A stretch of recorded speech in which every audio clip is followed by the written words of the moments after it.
crois que ce Ouais. qu'on attend surtout de l'IA, c'est qu'il fasse les projets à notre place, mais ça, c'est encore un peu le rêve. Oui, donc bonjour à tout le monde et bonjour à toi, Alain. Donc moi, je m'appelle Franck Strub, je suis de formation ingénieur, informaticien et donc j'ai fait, l'université de technologie de Compiègne, il y a bien longtemps. Donc pendant 20 ans, j'ai codé, j'ai fait du code, surtout pour, d'imagerie médicale, le traitement d'images médicales en résonance magnétique et en rayons X. Mmh. J'étais déjà, indépendant et je travaillais pour, une société qui s'appelait Thomson CGR, a été rachetée par General Electric Medical Systems et là, j'ai continué de travailler pour eux et surtout, j'ai été embauché et puis j'ai découvert, la méthode, Six Sigma qui était imposée pratiquement, chez General Electric par le PDG de l'époque, là, Jacques Welch, à tous les cadres et donc j'ai commencé comme ça, en excellence opérationnelle en étant, ingénieur informaticien, manager d'une équipe de développeurs logiciels. J'ai découvert le Six Sigma et j'ai été, forcé plus ou moins, à être green belt. Donc j'ai été formé green belt et certifié en faisant des projets et c'est comme ça que ma carrière en efficacité ou excellence opérationnelle a commencé. Ensuite, toujours chez General Electric, après green belt, on m'a proposé, directement de passer par la case master black belt. Donc j'ai même pas eu le temps d'être black belt. Je suis passé master black belt, c'est-à-dire qu'il fallait que je Déjà bien affûté, quoi. forme les green belts et les black belts et que je les accompagne D'accord. et que je les certifie chez General Electric et en plus de ça, on m'a donné un projet, digitalisation, des opérations, on va dire, de prise de commande à la livraison en passant par le manufacturing et ça m'a permis D'accord. vraiment de commencer à travailler sur, des processus, plus ou moins administratifs et des processus industriels aussi. Donc D'accord. c'était très intéressant, surtout qu'avec ma formation d'informaticien, comme on me demandait de digitaliser les opérations. Pour moi, c'était entre guillemets, «assez facile», la partie, je dirais, solution, mais plus Mmh. difficile, le la cartographie et l'analyse des processus, parce que ça, je connaissais pas. D'accord. Ça m'a pris beaucoup de temps pour bien comprendre c'est quoi un processus.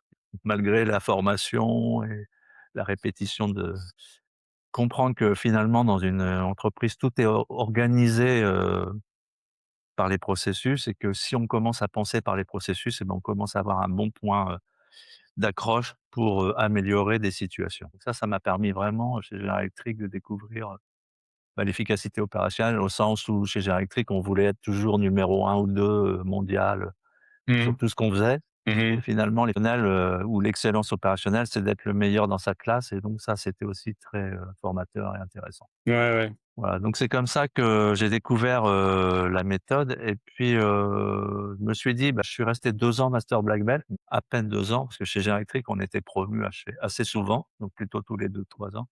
Et je me suis dit: «Non, il faut vraiment que j'insiste, que je comprenne, de A à Z, les tenants, les aboutissants de la méthode» et donc je suis parti en 2004 après, pas mal d'années chez General Electric, presque 18 ans, en tant qu'indépendant puis en tant que salarié. Je me suis dit: je vais faire un petit cabinet, solopreneur, une boutique, une niche sur le Six Sigma et surtout je vais aussi apprendre c'est quoi le Lean et le Lean Six Sigma. Donc je suis parti en D'accord. 2004 et là j'ai créé le cabinet Equable et l'ambition c'était trouver des clients, pour les aider à déployer cette méthode, Six Sigma et Lean Six Sigma dans leur Mmh. société, comme un petit peu, le modèle General Electric. Donc on revient toujours à la même chose, c'est soit régler des problèmes pour les clients, faire des projets chez les clients en tant que consultant, mais avec Ouais. une méthode bien cadrée, le Six Ouais. Sigma ou le Lean Six Sigma, soit, certifier des projets, hein, qu'on appelle, Green Belt D'accord. ou Donc l'autre tu es formateur aussi?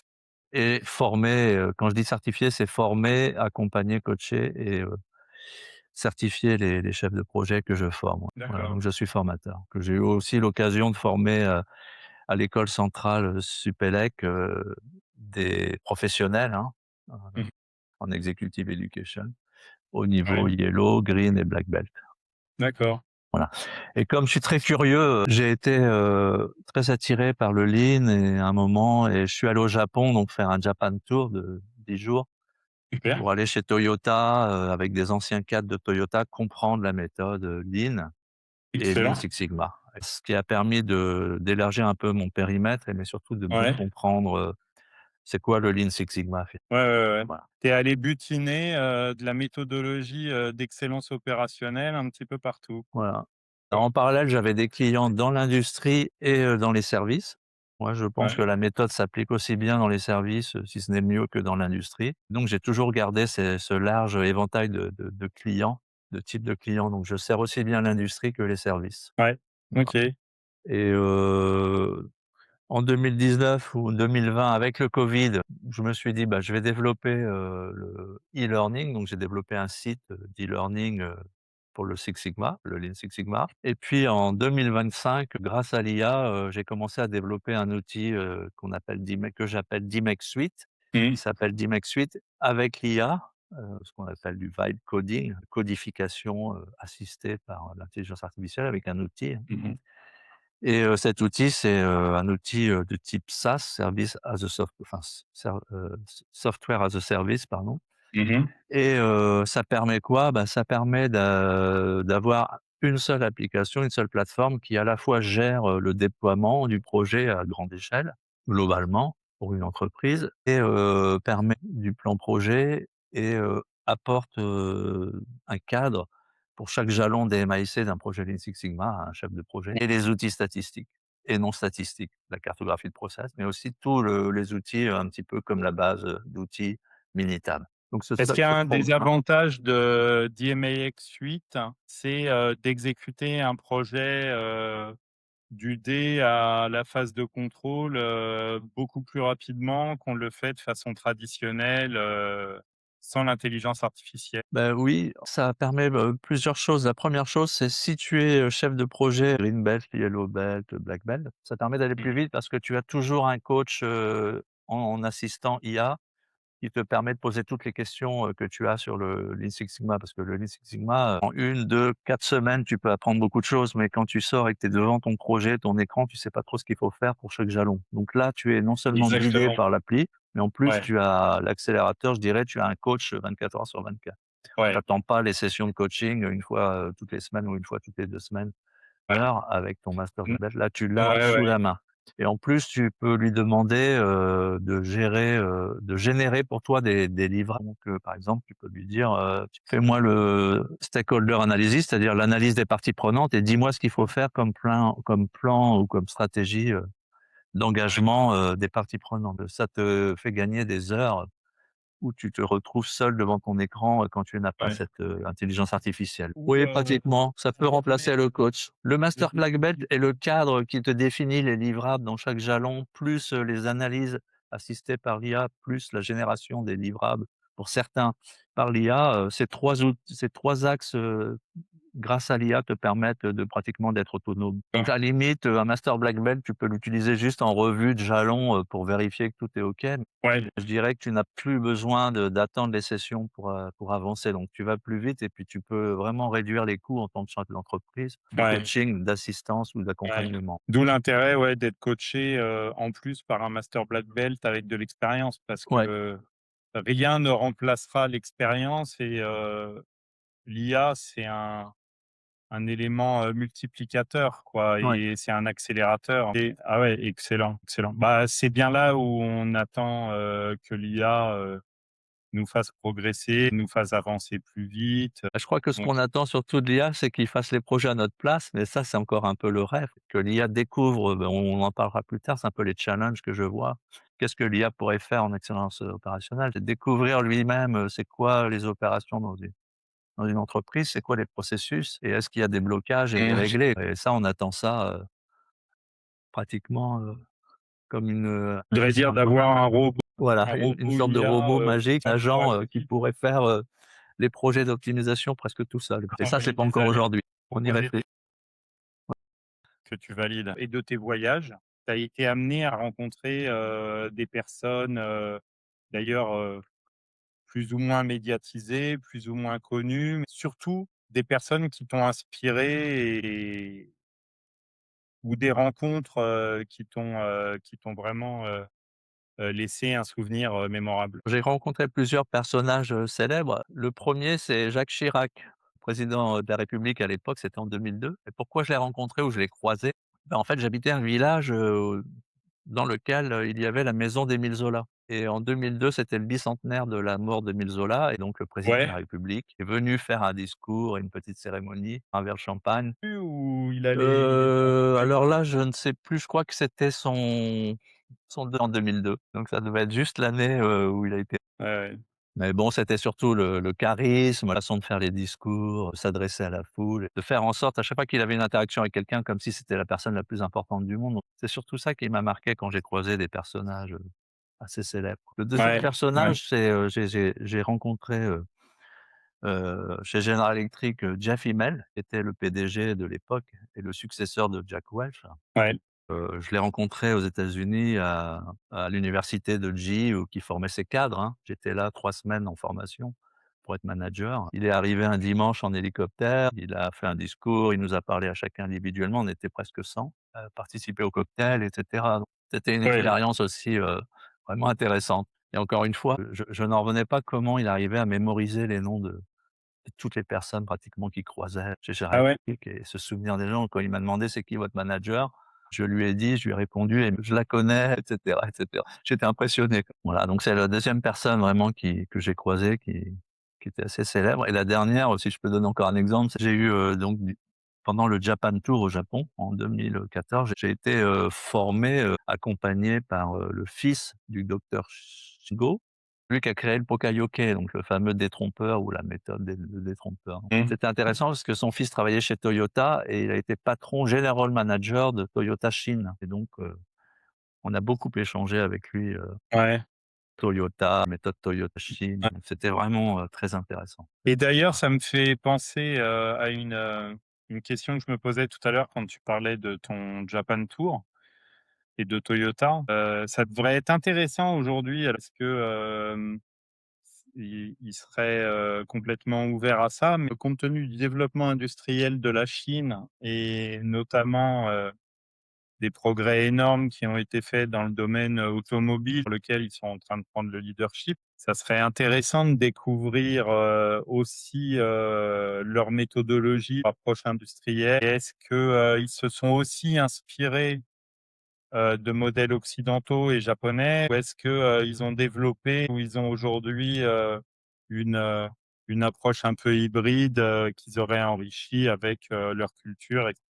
Je trouve que ça serait intéressant de dire, comment fonctionne un Toyota ou comment a fonctionné un GE ou un Motorola, ouais, c'est la réflexion que je me faisais tout à l'heure quand je t'écoutais, ouais. Ouais, il faudrait OK. faire un China Tour. Ouais, c'est ça, ouais. Mmh. Moi, j'ai vu récemment une image, enfin une petite vidéo, d'une chaîne de montage. J'avais déjà été impressionné chez Toyota il y a une dizaine d'années, mais là, ce qui m'a impressionné, c'est le nombre de robots, au mètre carré, je dirais, sur la ligne Ouais, et la vitesse à laquelle ils travaillent. Parce que moi, je me souviens chez Toyota, ça travaillait assez, je dirais, normalement, moyennement, ça s'arrêtait de ouais, temps, ça repartait, ça semblait souple, mais pas rapide. ouais, J'étais impressionné par la vitesse, ouais, franchement et ouais. le nombre de robots. Vraiment le Mmh fait mh. qu'il y avait aucun humain sur la chaîne. Ça, je l'avais Ouais, pas ouais, vu, bon, même si je suis ouais. allé il y a 10 ans. Mmh. Donc là, ça, ce sera intéressant de faire Ouais, effectivement des visites et un China tour chez les constructeurs automobiles pour voir s'il y a une méthode ou et la deuxième chose que j'ai vue là récemment aussi, c'est, la vitesse à laquelle ils innovent, en fait. ouais, Ils ouais. ont une application qui remplace, Google Maps et Waze, mais qui est plus Bien sûr, puissante, ouais. quoi. Ouais, Oui, c'est clair. ouais. Il te Ouais, dit ouais. carrément, en fonction de la file dans laquelle tu te trouves, comment conduire et cetera. Enfin, ils sont au Ouais, niveau de ouais, la ils te file disent, de la voie dans laquelle tu es, quoi. ouais.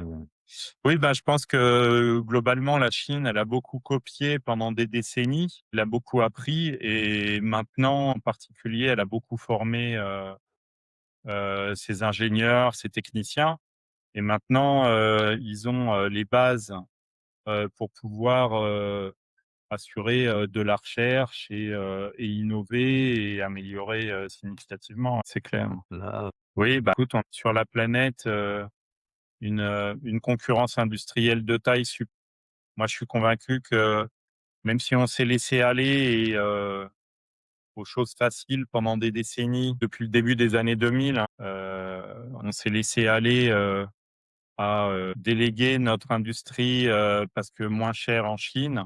Je pense que rien n'est irréversible et dans tous les cas, il est important que, on reprenne en main et qu'on se remette à produire aussi, heu, sans forcément du protectionnisme, mais aussi, en étant plus agile sur, sur la réindustrialisation qui est vraiment nécessaire. Alors Le alors je suis en train de parler de ce que je pense, mais c'est pas le but du podcast. Tu as Vraiment, raison. Moi, je pense que ça vraiment va se bénéficier. réindustrialiser parce que ce qui se passe, c'est que les Chinois, viennent occuper les usines moins occupées par les constructeurs occidentaux, carrément dans les usines des constructeurs occidentaux, chez nous en France. Ils vont, produire dans les usines du groupe Stellantis, par exemple, et cetera. Donc maintenant, est-ce qu'il y aura le même transfert de technologie qu'il y a eu dans le sens, Europe-Chine? Très bonne question, ça sera très Côté intéressant. Chine, Europe, moi j'y crois pas parce que justement, tu verras plus tard, j'ai lu un livre qui s'appelle «L'art de la guerre» et à mon avis, ils ont bien appris et je pense pas Ouais, que ouais. ils vont être totalement, à 100 dans le sens, on va vous non seulement produire chez vous, mais on va aussi vous donner les brevets, vous exploiter. Après mon ex Ouais, alors après mon expression clé, c'est: «On bêle pas avec les loups» et je pense que, s'ils veulent avoir accès au marché européen qu'on ne doit pas minimiser, je pense qu'il faut aussi qu'on apprenne de cette expérience et que, on apprenne que s'ils veulent le marché européen, il y a forcément, comme ça a été notre cas et que ça a été notre cas en particulier dans l'industrie aéronautique, hein, forcément un transfert, il y a forcément un transfert de connaissances, qui doit s'opérer. C'est exactement ce qu'on a fait, quand on a, transféré les chaînes d'assemblage de l'A320 à Tianjin, pour que maintenant, ils ont un avion qui lui ressemble, quand même, De très, bout de très lourd. fortement, et puis on l'avait fait dans d'autres domaines avant. Ouais. Commencer par les débuts de leur industrie automobile où ils Mmh. passaient même pas, au départ, les crash tests, et les impositions de qualité qu'on avait en Europe, quoi. Moi, je me Donc on est bien souviens obligé d'accepter ça et se dire: c'est un juste retour». Vous assemblez en Europe, aussi pour vendre en Europe, bah, c'est important qu'à un moment donné, il y ait des transferts de technologie qui se fassent ouais. aussi dans ce sens-là. Ça me semblerait normal. Ah oui, ça Alors semblerait comme je normal, mais est-ce qu'ils vont le faire? C'est autre chose, hein.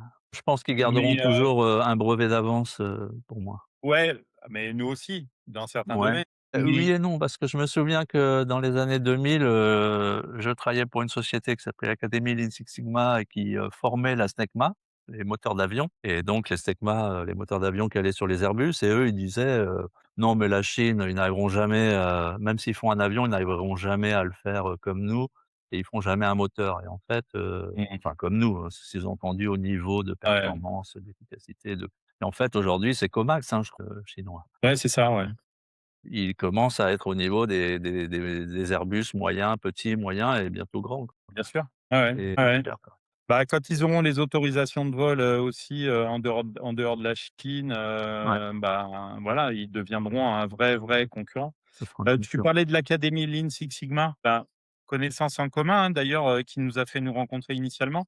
Ouais, Jean-François Litt, si tu écoutes ce podcast, si tu vois ce podcast, on te salue. Voilà et j'espère aussi t'accueillir, sur ce podcast, prochainement. Je sais qu'il faut que l'on s'appelle. Voilà. Alors ce qui est important dans ce podcast, c'est aussi, partager, et bénéficier de ton expérience et de ton point de vue. ouais, J'avais une petite question, dans cette, perspective-là. Est-ce qu'il y a un conseil commercial ou un conseil, classique que tu as reçu à tes débuts, et pour te rendre compte ensuite que c'était, quelque chose de un conseil assez standard, mais finalement, erroné à ton point de vue et qui t'a permis de fonctionner un peu différemment et à l'encontre de ce qu'on te disait? C'est la voilà des minute un conseils. peu, rebelle du podcast. Oui, ça, bah, je peux en donner plein. Bon, déjà, je suis pas personnellement, je me sens pas très fort en marketing et commercial. Moi, je suis un ingénieur de formation et ce que j'aime, c'est développer, soit des offres, des services et des produits, dans la Dimex Suite, là, le logiciel et quand tu es solopreneur, il faut bien que tu fasses du commercial. Bah, en fait, moi, je peux donner mon expérience. J'ai fait quelque chose, pour trouver mes premiers clients, j'ai démarché par email. Donc, c'était il y a plus de 25 ans ou 24 ans, en 2004 et j'ai fait ce qu'on appelle aujourd'hui les cold emails, mais à des Mmh mh. gens, systématiquement, j'ai appliqué une petite stratégie. Je me suis dit: «Je vais» qui connaît le Six Sigma, le Lean Six Sigma, en France, aujourd'hui? Bah, les anciens de General Electric, essentiellement et donc Mmh. j'ai essayé de me fabriquer une sorte d'annuaire d'anciens de General Electric qui étaient dans d'autres sociétés que General Electric et je les ai contactés, par email Je dirais, j'ai peut-être envoyé une centaine d'emails et il y en a 2 ou 3 qui ont marché, ça m'a suffi pour démarrer, quoi. C'est même excellent, Ouais, j'ai eu des bons clients comme, c'est 3 fois STFR, plus que ce Natixis, à l'époque, ouais, c'est 3 fois plus que ce qu'on s'imagine. même Alstom. Bon, c'était aussi par le réseau, donc j'ai vraiment travaillé sur, toujours des anciens GE, ce réseau. On était un petit peu, en tant qu'anciens de GE, comme un réseau un petit peu, informel, mais on se parlait tous et ça m'a permis, donc de rentrer dans des sociétés, et d'avoir des clients, parmi les anciens de GE qui travaillaient par exemple pour Alstom. Exploiter son réseau, c'est vraiment intéressant et c'est important et ça marche. Et puis ce que j'ai fait aussi, j'ai passé beaucoup de temps sur mon profil LinkedIn, voilà. Et ça m'a permis, notamment, parce qu'il était, en anglais, d'avoir des contacts, beaucoup en UK, d'avoir, Mmh. donc des cabinets qui m'appelaient pour faire des missions, soit en France, soit en Europe. Et ça m'a vraiment, permis de trouver des clients, du chiffre d'affaires. Voilà, donc Ouais. j'ai fait du réseau avec des anciens, de ma société General Electric Medical Mmh. Systems et en dehors. Des emails, c'était le seul, outil marketing de l'époque. Bien travailler, sur LinkedIn, son profil et sa présence. Et Je pense que c'était, ce qui m'a permis de démarrer. suite à ton expérience, tes réflexions, comment dire? Est-ce que dans la méthodologie, Lean Six Sigma que tu appliques sur, l'amélioration ou la création de processus, est-ce qu'il y a des éléments un peu, Frank Touch? Tu as un peu, comment dire? Conjugué, à ta façon, personne suite à une réflexion, suite à du retour d'expérience? Bah, moi, je pense que je suis connu pour être très pragmatique, donc j'ai essayé de simplifier la méthode qui me semblait très C'est aussi pour ça que je te pose la question. et notamment, enfin, ce qui me manquait au début dans la méthode quand j'étais chez General Electric, c'était de savoir quels sont les outils par phase et quand les utiliser. Voilà, moi, ce que j'apporte vraiment, c'est, notamment dans d'Imax Suite, hein, et je l'avais fait avant Mmh. dans mes outils, Excel. Non pas d'avoir des outils statistiques et puis débrouillez-vous, pour les utiliser là où vous voulez, quand vous voulez ou au moment qu'il faut. Je définis le moment. Dans le mesure, je sais qu'il faut faire 1 la cartographie, 2 le gauge, RER et 3 la Ouais. mesure, la process capability et je sais quels outils il faut et quels, outils Ouais. graphiques et outils d'analyse statistique et donc ils sont cadrés. De logique. Tu as vraiment Ouais. affûté, la stratégie une stratégie pour déployer la méthodologie et atteindre les objectifs, du projet, quoi. Alors je peux donner un exemple, le fameux, diagramme cause et effet ou Ishikawa ou Fishbone, hein, comme on veut. Ouais. Qui Mmh. était utilisé, à mon époque, chez Gerectric, la phase mesure et en analyse et qui créait une confusion énorme, qui perdait tout le monde. Donc moi, par exemple, je l'ai supprimé de la phase mesure. Pour moi, il y a pas besoin de cet outil en phase mesure, ça complexifie la phase mesure, il y a déjà beaucoup de travail à faire en phase mesure Ouais, et par contre, c'est le premier outil que j'utilise en phase analysée ouais, et ça, systématiquement dans toutes les phases d'analyse, après qu'elles soient, statistiques ou pas statistiques, la phase d'analyse, mais c'est le premier ouais. et voilà donc il y a encore Et moi, je me dans des souviens pas s livres, tu trouveras des Ishikawa dans la phase mesure, qui t'expliquent qu'il faut ah commencer à ouais, réfléchir à je sais d'accord. pas quoi et ça Ah ouais.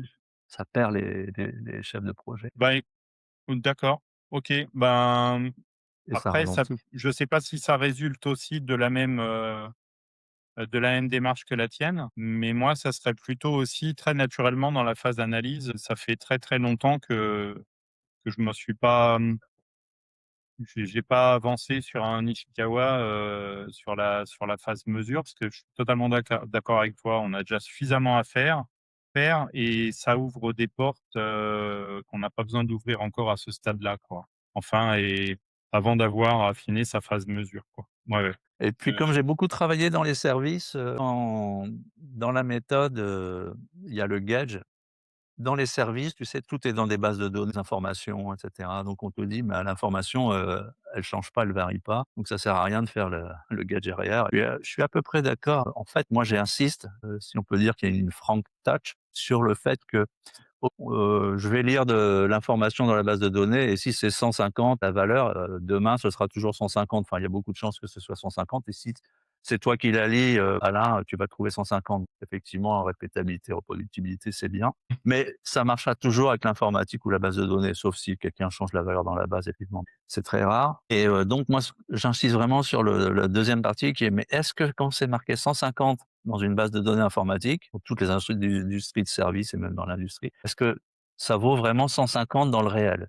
Et là, c'est, vraiment est-ce qu'on est juste, quand c'est marqué 150, est-ce qu'on a fait 150? Et là, ça commence à être intéressant et on trouve souvent que, par exemple, sur un délai, enregistré dans un système, qui enregistre, quelle date on a fait partir une commande et quand est-ce qu'elle a été livrée. En fait, tu t'aperçois que c'est totalement, bidon ou faux, que quelque chose qui est marqué 150, en fait, ça peut très bien prendre 170 ou 110. Quand tu regardes réellement avec un bout de papier, quand est-ce que c'est parti et quand est-ce que c'est arrivé avec un autre bout de papier, Ouais, la différence. Ça, donc la totalement. justesse et donc moi, j'impose toujours, même au niveau Yellow Belt, cette réflexion, gauge RR obligatoire avant quelques mesures que ce soit et surtout quand on me dit: «Oui, mais c'est dans une informatique, un logiciel ou une base de données». J'impose allez me dire, si vous allez mesurer vous-même à la main, un événement qui a pris 110, est-ce que c'est marqué 110 ou c'est marqué 150 ou 153 ou 152 dans la base? Et là, on a un écart, qui fait que on peut mesurer ce qu'on veut avec la base, mais ça représente pas du tout la réalité pour faire quelque chose. Et souvent, je trouve des erreurs et des projets qui deviennent, corrigeons cet enregistrement dans la base. Ouais. Ça nous permettra Mmh. déjà de voir clair et même d'améliorer, le processus. Du Ouais, c'est du vécu. vécu et c'est une Ouais, ouais. réflexion Ouais. Quand je dis: «C'est du vécu», c'est aussi que pour toi. puisque moi je t'avais raconté, moi je suis arrivé dans le, Six Sigma au travers de Rhodia et formé par, Lean Six Sigma Academy, justement. Et j'avais des ingénieurs autour de moi, des ingénieurs qui œuvraient dans l'industrie, chimique et moi j'étais là pour, travailler sur l'externalisation de leur processus logistique et je l'ai ensuite appliqué, comme toi, comme tu le décrivais, uniquement, dans mon environnement transport. Inutile de te dire que, dérouler un projet, passer, plus de temps sur du pragmatique, tel que tu viens de le décrire, que d'aller, redéployer, utiliser Minitab, comme on l'avait appris pendant la formation, quoi. Ouais. OK. Est-ce qu'il y a un livre, un cadre de référence, une idée, Ben en fait, moi je c'est intéressant comme question parce que j'aime bien lire, j'ai lu beaucoup de livres et j'en continue d'en lire et il y a vraiment, mes lectures sur, la bataille d'Austerlitz avec Napoléon qui m'ont aidé D'accord. beaucoup parce que pour moi, c'est OK. vraiment, la définition du mot stratégie. C'est vraiment ça, c'est Austerlitz pour moi la stratégie, c'est comment gagner quand on est plus petit, moins fort, on a moins de D'accord. ressources, en étant plus audacieux, plus intelligent, plus ingénieux, plus malin. Mmh. Ce livre, avec un autre livre que j'ai consulté, que j'ai acheté aussi, qui était édité par le Boston Consulting Group sur la stratégie d'entreprise. Tout ce qui est autour de la stratégie, ça m'a beaucoup aidé en fait. D'accord. Donc, si j'ai un conseil à donner, c'est vraiment quand on a envie de se lancer dans une entreprise, bien sûr, on a une idée, on veut faire des choses, on veut vendre quelque chose, un service, un produit, mais c'est surtout de bien réfléchir sur la stratégie, comment on va arriver, à vendre Ah son service ou ben, son produit et souvent c'est pas négligé, mais on n'est pas très, carré sur la stratégie, quoi. bah, c'est tout ce qui fait la différence, hein. Ouais, Ouais, donc moi je suis assez, ça m'a vraiment passionné de comprendre, ça d'accord. et donc il y a un autre livre qui m'a beaucoup aidé aussi, c'est, L'art de la guerre de c'est un livre d'un général chinois, je crois que c'est Sun Tzu, je me souviens pas Oui. du nom et c'est très intéressant parce qu'en fait lui c'est pareil, les leçons qu'il donne, peuvent s'appliquer, au business finalement, donc aux affaires et lui, il apprend à bien sûr, en frontal, c'est toujours dur pendant la guerre, mais affronter en utilisant ce qu'il appelle, l'art du mensonge ou la duperie, surprendre là où on nous attend pas et cetera, donc c'est ça qui est vraiment intéressant dans ce livre. Encore une fois, c'est peut-être être sur le papier, plus petit, moins fort, avoir moins de ressources et quand même pouvoir gagner, la bataille, quoi. C'est très intéressant et ça, on Oui. se retrouve souvent dans cette position quand on est entrepreneur. Alors après la partie, expérience, moi qui m'intéressait beaucoup et merci beaucoup pour, tous ces retours. J'étais aussi, très, très intéressé pour, avoir, un peu ton retour sur, la réalité de ton poste aujourd'hui, la réalité de de tes fonctions, au sein, d'Equable et aussi, au sein du développement de d'IMAX Suite. C'est quoi une semaine type pour toi, Enfin, pas le calendrier, pas le théorique, mais Ouais. vraiment la réalité, l'idée c'était, où va ton temps et ton énergie, dans le cadre de ces 2 activités? Bah, en ce moment, je dirais que la semaine type, c'est, je dirais 80 de développement, des bugs, autour du produit d'Imex Suite quoi, de l'application. D'accord. Trouver, les idées, tester, débugger, démontrer. Donc ça, c'est vraiment, et puis après j'essaye de minimiser, ce que j'appelle le temps administratif. Tout ce qui est relié à gestion de l'entreprise, je dirais, la banque, la comptabilité, la facturation. Donc j'essaye toujours d'optimiser ce temps-là, Mmh. mais ça prend du temps, je dirais que ça me mange, peut-être 20 de mon temps, quoi, dans la semaine. D'accord. Hein? Dormir aujourd'hui, sur un plan professionnel, est-ce qu'il y Ben, a des choses qui t'empêchent de dormir? en fait, c'est de pas avoir assez de temps pour, développer et débugger, l'application d'Imax Suite et en même temps la vendre, quoi. C'est toujours difficile, quand on est, petite entreprise de tout faire. La seule chose qui m'empêche de dormir, c'est ça, c'est, est-ce que, j'ai le temps de bien développer et aussi en même temps de gérer et de vendre le produit, donc ça fait beaucoup de choses à faire en parallèle. Gérer, Aujourd'hui, développer. tu es tout seul, hein, Oui, oui. sur Aujourd'hui, je ces suis tout seul et activités-là? j'utilise, souvent, un réseau de consultants indépendants quand j'ai besoin, D'accord. que ce soit pour tester mon application, pour me donner des idées ou, pour travailler chez un client. Bah, la situation L'année a idéale, ce été serait que réussie, j'ai l'année vendu a mon été appli. c'est quoi le qu'est-ce qui J'aimerais sera bien vendre passé mon d'ici appli l'année avec, réussie? pas mal de licences et si possible, m'adosser à quelqu'un de solide pour qu'on puisse développer l'application. Je suis en train de réfléchir à est-ce que je peux pas, m'adosser à une société de services informatiques ou un gros cabinet de conseil pour pouvoir, vendre cette appli et qu'ils puissent la proposer à une base de Ouais. prendre, un programme de simplification et surtout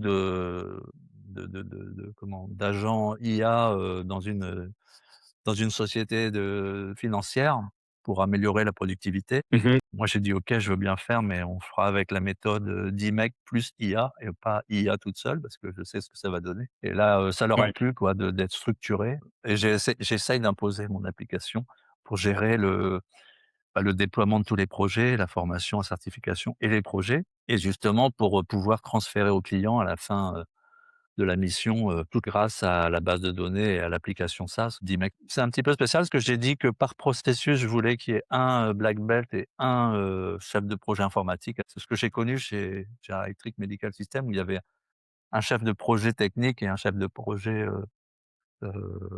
plus management du projet, Ouais. associé quoi, un binôme Mmh. qu'on appelait Ouais. LPI et LSD à l'époque, on appelait ça, Lead System Design et Lead Program Integrator. Donc oui, on avait un chef de projet du programme, un chef de design, de conception, vraiment du projet, du programme. Là, j'essaye de reproduire ça avec, la partie méthodologie black belt et la partie informatique, spécialiste IA et en plus, j'ai proposé de faire ça en shadow, consultant et personnel du client. Donc ça va faire des grosses équipes par processus à la tête d'un projet pour qu'ils puissent apprendre. Bien sûr, on va les former, les certifier, les personnes du client et qu'ils puissent garder et qu'ils puissent transférer la connaissance. Donc ça, c'est un challenge. Voilà, donc ça, c'est un peu le challenge. Ouais. Il y a des points de friction aujourd'hui, par rapport à la stratégie et aux objectifs et à la stratégie que tu t'étais fixée? Aujourd'hui, il y a des éléments plus difficiles à déployer auxquels tu t'attendais pas ou des points de friction, Oui, ben, en fait, auxquels tu es confronté? je pense qu'être un cabinet de conseil et développer une application, informatique, et la vendre, c'est 2 choses assez différentes. Donc la dualité est dure à gérer, je dirais. Mmh. Donc ça, C'est c'est la difficulté, je pense, ouais, marketing, le commercial et l'organisation. c'est même 3 sujets, différents. Ouais, parce qu'il y aura aussi le support et cetera. En fait, faudrait pratiquement avoir une société dédiée à l'application. Alors, on parle beaucoup d'IA Imex. aujourd'hui dans tout ce qu'on fait et tu en es une preuve, et puis heureusement. Sinon, ça voudrait dire qu'il y a une dimension du progrès, qu'on a aujourd'hui dans qui nous entoure aujourd'hui qu'on n'utiliserait pas. Mais est-ce qu'il y a des choses, autour de l'IA auxquelles, tu t'attendais que l'IA, pourrait résoudre et que l'IA ne résout pas ou ne résout pas encore? Tu as fait référence un peu tout à l'heure, mais une autre question, ça pourrait être, c'est quoi réellement tes attentes à l'avenir, autour de l'IA, comme, élément d'amélioration?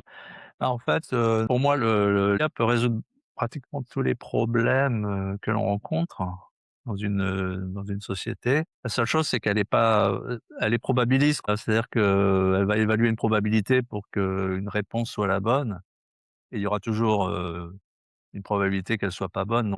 Pour moi, la question, c'est un, il faut que ce soit supérieur aux humains en termes de fiabilité, de probabilité de succès. Il faut qu'elle se trompe moins que les humains, mais 2, il faut arriver à convaincre les humains que même si elle se trompe moins que les humains. En fait, les humains, ce qu'ils attendent de l'IA, c'est qu'elle soit 100% fiable et ça, je sais pas quand est-ce qu'on y arrivera. Donc c'est un petit peu le Mmh. dilemme ou le challenge que je vois et donc Ouais. la résistance à l'IA, c'est un petit peu ça, c'est de dire: «Oui, mais elle fait des erreurs» et donc si elle fait une erreur, ça va monter en épingle et on va dire: «Non, vous voyez, l'IA, elle nous a dit: "Il faut couper l'artère", mais en fait, il fallait pas le faire». Bah, combien de chirurgiens ont fait, des erreurs? L'erreur, On l'oublie, quoi. En tant qu'humain, ouais. on se pardonne, alors en tant qu'IA, on n'est pas prêt en tant qu'humain, on n'est pas prêt à pardonner une erreur de l'IA, donc c'est un petit peu là que je vois le point de résistance. Et puis Dédoubler avec l'humain, c'est ça? oui, c'est ça, ce que je disais tout à l'heure, c'est, en tant que chef de projet, s'appuyer sur l'IMEX Suite et d'avoir, la possibilité d'avoir une sorte de sparring partner humain avec, qui vienne avec son expérience, en plus. Effectivement, chaque fois qu'il y a de l'interaction, humain A, je pense que c'est intéressant, mais le problème, c'est que ça risque de fatiguer les humains parce que quand tu travailles avec l'IA, il te demande de faire tellement de choses en tellement peu de temps et il va tellement vite que ça peut t'épuiser, quoi. Moi, je le vois en développement de code. Ce qu'il te demande de faire, comme test ou, donner des entrées ou pour l'aider à coder et cetera ou comme question, parfois tu as pas le temps de répondre, quoi. Il va tellement vite que toi, tu vas avoir besoin d'une heure pour lui donner une réponse et lui, en 1 minute, il va te sortir la solution et donc à la fin, tu peux avoir, un phénomène d'épuisement donc si tu fais tout assister, à chaque fois que tu fais de l'IA, tu demandes à un humain de vérifier ce qu'il fait, par exemple et je pense que c'est aussi un des dangers. Un deuxième point bloquant, c'est quel est l'équilibre à trouver entre l'IA fait tout seul et l'IA, demande une confirmation à un humain sans le brûler quoi, je dirais, sans le détruire. Ouais, Faire, si toi tu fais 10 transactions par jour en tant qu'humain, l'IA pourra peut-être en faire 50 ou 100, mais si elle te demande ouais. 100 validations, tu vas être épuisé à la fin de la journée, quoi. Tu auras eu Mmh. l'impression en tant qu'humain d'en avoir fait 100, soit 10 fois plus que d'habitude et tu seras totalement, Mmh. fatigué. Puis c'est un petit peu la une peur que j'ai, ça c'est est-ce qu'on est prêt à accepter de l'IA plus fiable qu'un humain, mais pas à 100? Ensuite, Non, est-ce mais que pour reprendre ton analogie, ma réflexion, c'était: est-ce que parmi les 50 réalisations de l'IA, à un moment donné, tu prends pas un échantillon, aléatoire avec, un humain qui a de l'expérience dans ce domaine-là, pour valider le fait, la pertinence, de ce qui a été donné et que tu as pas de phénomène d'hallucination, comme on dit, qui se soit glissé. Alors, peut-être qu'il va y avoir tellement de transactions que tu pourras pas tout vérifier, mais est-ce que, et que ça sert peut-être à rien de tout redédoubler et de faire du rework sur 100 de ce qui a été réalisé. C'est pour ça que je prenais l'expression du sparring partner. C'est, d'avoir, de compléter avec de l'expérience qui viennent valider mmh, que au travers de ce qui a été vérifié, oui, ça semble cohérent, il y a pas d'inconsistance. ouais. C'est quoi le Petit conseil que tu donnerais à un jeune diplômé aujourd'hui? Voilà, tu parlais d'executive management tout à l'heure à Centrale, mais ou à un jeune diplômé de Centrale ou d'une école de commerce, qui vient, qui s'intéresse à à l'excellence opérationnelle et à l'amélioration des processus. Quel conseil aujourd'hui tu lui donnerais, sur quoi il doit se concentrer aujour Bah, le conseil que je lui donnerais, c'est, d'être beaucoup, sur le terrain, quoi. Quelle que soit sa fonction, un jeune diplômé, que ce soit un commercial ou un ingénieur, c'est bien d'être dans son bureau ou derrière un écran, mais c'est mieux d'aller voir, enfin le terrain, c'est ce qui est le plus formateur finalement. Mmh. D'aller voir des clients et d'aller voir le terrain pour être crédible, quoi. À chaque fois qu'on parle d'un problème ou d'une solution, connaître les clients et connaître le terrain, et ceux qui font les produits ou qui les fabriquent et rendent les services, c'est vraiment pour moi le primordial, quoi. Ouais. plus souvent possible et le plus vite possible. Moi, OK, vraiment, je donne ce conseil, c'est, passer beaucoup de temps, sur le terrain, quoi, OK. et surtout quand on Heu, fait quelque chose, aller voir sur le terrain si ça s'applique réellement comme on l'a pensé. je te remercie vraiment, énormément pour ces inputs, pour cet échange. J'espère que cet échange et ce podcast, aura aussi intéressé, notre communauté et je te remercie, vraiment énormément encore une fois pour ta disponibilité et cet échange, cet input. Merci beaucoup, Franck. Non, bah, c'est moi, hein, ça m'a fait plaisir de d'échanger. Non, je pense que ça pourra intéresser, ta communauté qui s'intéresse à l'efficacité opérationnelle, l'intelligence artificielle et cetera. J'espère aussi. Et bah, à très, très bientôt. Je te remercie beaucoup. Merci beaucoup. Au Bonne revoir. journée. Merci, au revoir, bonne journée. Au Au revoir. revoir.